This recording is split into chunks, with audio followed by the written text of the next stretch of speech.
İyi günler arkadaşlar. Kanalımıza hoş geldiniz. Bugün yine sizler için yepyeni videolarla karşınızdayım.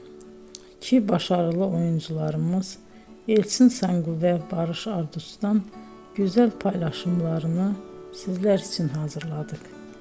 Elçin Sangu, Sevdim Alabora, Yalancı ve Mumları, Kiralık Aşk, İyi Günde Kötü Günde bu dizilerde rol almış ve herkes tarafından çok beğenilmiştir. Biz de Elçin Sangu ve Barış Ardus'tan en güzel sempatik fotolarını sizler için hazırladık. Bu karelerin devamını istiyorsanızsa emeğe saygı olarak kanalımıza abone olup yorum yazmayı unutmayın arkadaşlar. Teşekkür ederim.